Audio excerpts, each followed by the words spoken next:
Uh, Hi. So it's 3:13, and I was supposed to be live 13 minutes ago.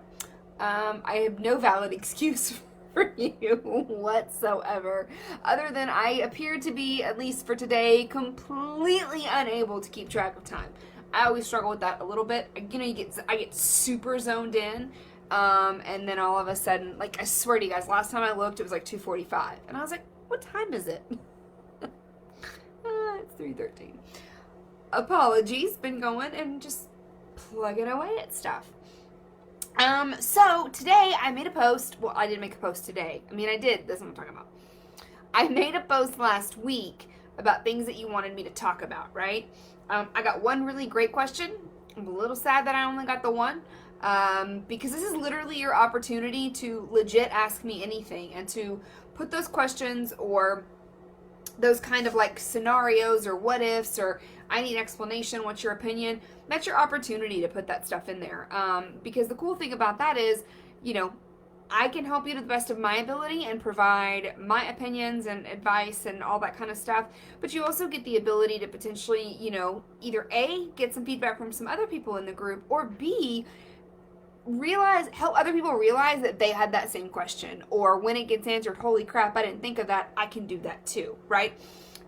So what I am going to talk about is one of our members, Marie. She asked about a friend of hers who is a franchisee, and I've actually gotten this question in some frame, you know, where people just wondering, when you are a franchisee, right? So just in case you're not like, I don't know what you're talking about, when there is a franchise, which is, you know, a big, they usually start out as big corporate deals, but essentially it is either like a national or a local or a global brand, and they allow people to come in and invest and become partners and purchase. So like Taco Bell franchises, I know that because my dad has worked for that for forever.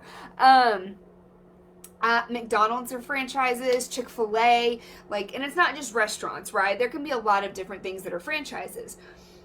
With that, though, when you are a franchisee, you are a part of the franchise brand, right? So it gets a little bit restrictive in the sense that, and I hate to even say that because I don't want you to look at it like a negative thing, but it can feel very restrictive because you still have to operate under that company's marketing policies and guidelines using their branding. And it can seem like it's really challenging to differentiate yourself or to still cultivate that type of brand identity and personality that you want because you have to use these certain things. And this does not just apply to franchisees, right? This could be for really anyone that is not a solopreneur or is not starting their own business. So this is also things that I think can be really helpful if you're an employee in a business and it's really about developing a personal brand, right? And that personal brand is really so much more important than the identity pieces of the brand. And so what I mean by that is your brand, I want you to think about your brand as an entire person, okay? That's your brand, okay? Brand's not your logo, it's not your colors. Those things are part of your brand, but that's not your brand. Your brand is a person, right? Then you have the identity pieces of your brand, the brand identity. Those are the actual visual things, not just visual, but those are things that people interact with, right? So yes, your at least part of your visual brand, your logo, your colors, your fonts, your website, your social media profiles, you know, all of that stuff, that's part of, yes, that's a part of your brand, but it's not the only part.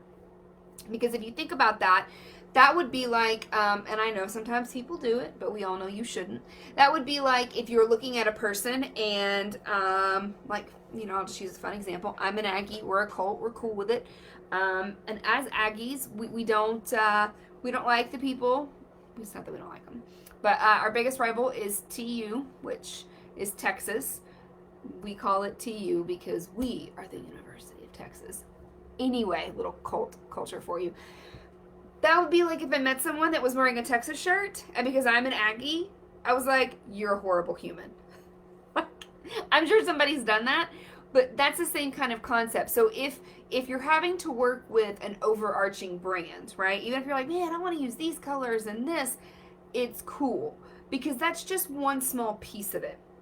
So then your key, whether you're a franchisee, you're an employee, you're a partner, whatever it is, if you're not able to develop your own branding and design that from the ground up, then the key is to focus on cultivating that personal brand.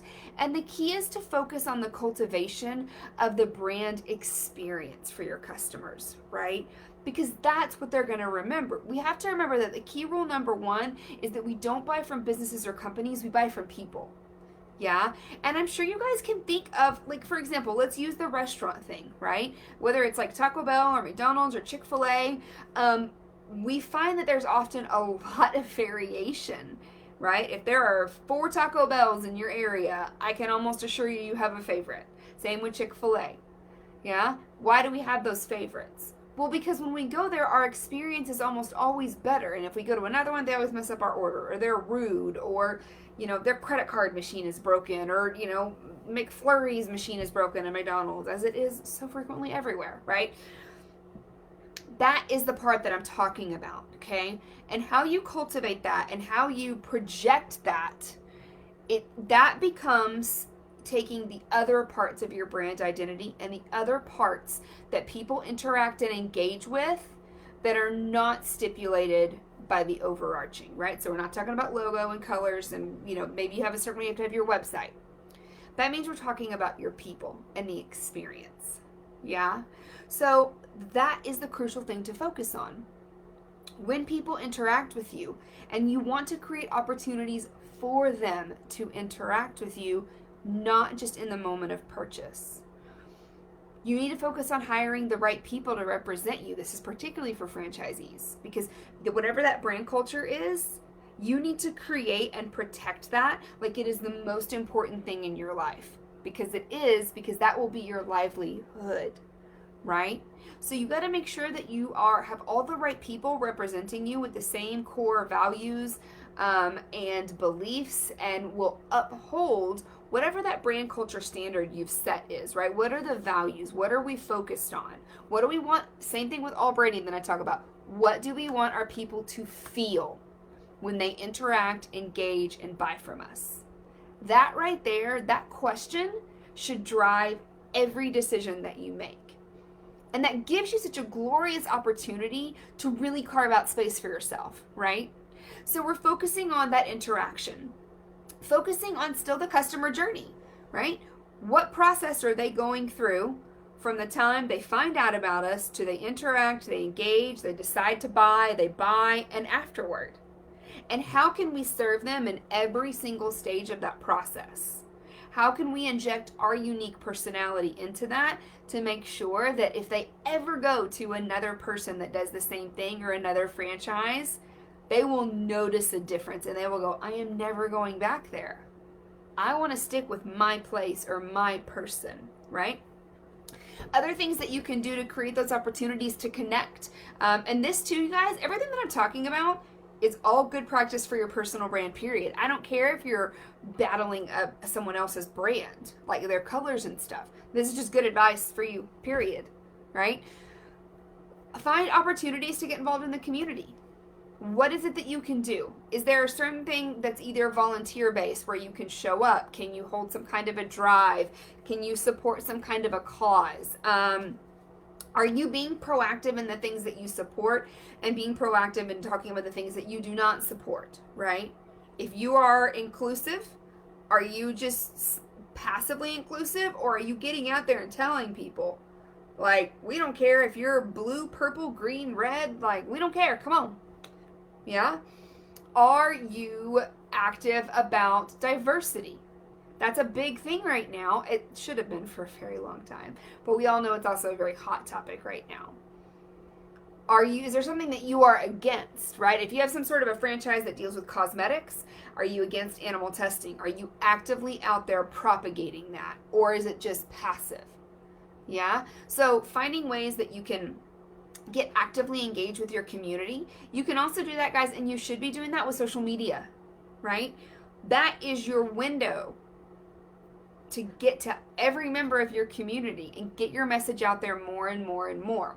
Now, while this is not a franchisee type of example, if anybody's at all familiar with Wendy's on Twitter, Like, that's all you need to know about how you can grow your brand through social media as a corporation or as a bigger entity, right? If you have not, you just Google Wendy Tweets, okay? They have branded themselves as this really snappy, comebacky, little snarky, right? But on Twitter, when people call them out, they respond. And they respond with those things where, like, yo mama, and you're like, oh damn, like, they respond. It's so freaking great. And that has nothing to do with their brand. You have a redheaded girl with pigtails. It used to be wholesome, and they're being a little bit snarky in it, and they're being fun. But people freaking know them. Not that they didn't before, but you get my point, right? So really engaging with the community and putting your personality, putting that brand out there for them to see, because they will very quickly start to identify what you do with you. Not with whatever colors or logo were given to work with, but with you, with that experience, right? And I had written down so I wouldn't forget, and I always forget. Yeah, so social media, and I think one of the other things is just good practices again, right? Don't be afraid to ask your people for reviews and testimonials, and if it's a rating or whatever. We all know that we do that. If we're thinking about going somewhere, 9 times out of 10, if we search for it, there's an automatic, we can see where the reviews are automatically. And we do. We tend to take the word. We want to know that enough legit, real people have been there. And if you are creating a really amazing experience, people will have no problem talking about it. And that's, you just want to be, oh, it's good service. Okay, well, lots of people give good service. What are you doing differently? What are you doing that makes you uniquely different than everybody else? And what's that memorable thing that you've got going for you in your brand that takes that experience to a whole nother level? And you want to get your people talking about that. Maybe you feature user-generated content. That's another great way to do that. Yeah? If someone posts and they tag you, and you reshare that, or just, encourage people, and there's lots of ways you can encourage user-generated content. But anyway, that's my short little live, kind of my Ask Me Anything. I'm going to answer that question. If you guys are watching this, or if you're watching the replay and you come up with questions, please throw them in the comments so that I can answer those. If you have a question that you want me to talk about on a live, something you want me to answer, discuss, whatever, all you got to do is give me a comment, shoot me a DM. I'm here to serve you guys, and that's really what I want to do when I do these lives, right? I can always have material prepared, but to me, I want to make sure that you're getting as much fucking value out of this group as you can. So if you have a question, and if you want to DM me and be like, don't tell anybody it came from me, I'm not going to rat you out if you're embarrassed to ask, right? Just ask. And I'm happy to do what I can to answer that for you. I hope you are all having a fabulous start to the week so far. I hope that it continues to get better and better and better. If there's something that I can do to better serve you, please let me know, because that would truly bring me all the joy in the world. And I hope you guys have a great rest of the day, and you will see me again soon. Later!